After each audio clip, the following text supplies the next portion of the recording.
A very happy new year to everybody watching this. So this is our first video in 2022, and it's only been 2 weeks and it's becoming plain to see that the investment landscape is changing very fast. 2022 is probably shaping up to be a highly volatile year, at least on the financial asset side. A mix of COVID uncertainty, central bank easing from developed markets, growing geopolitical risks will give you that.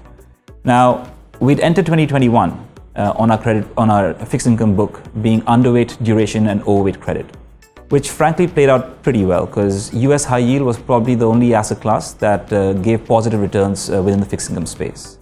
And entering 2022, we frankly see the same playbook playing out. So we are maintaining a position on that front. Now, coming to African local currency fixed income, we had a pretty decent year in 2021. On an absolute basis, the asset class was pretty flat, but on a relative basis, we outperformed almost all our fixed income peers, barring US high yield.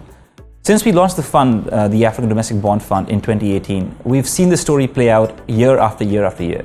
In a sign of the cliche that Africa is not a country, we saw in 2021, 4 out of the 10 countries that the fund invests in gave positive returns in dollar terms, 3 were pretty neutral, and 3 were negative, which just highlights the inherent diversification within the asset class that the fund invests in. Coming into 2022, and I know it's only been 10 to 11 days within the year, but we've already seen significant drawdowns in a lot of asset classes out there, including fixed income, and it's heartening to see that the fund and the African local currency fixed income asset class has been able to give positive returns during these 10 to 11 days, which again shows how uncorrelated it is to a lot of global factors out there and attractive in that term. So looking ahead, we are currently only listed on the stock exchange of Mauritius in dollars, but in our ongoing attempts to contribute towards the development of financial markets in Africa, we are working towards a listing on the Botswana Stock Exchange in Pula.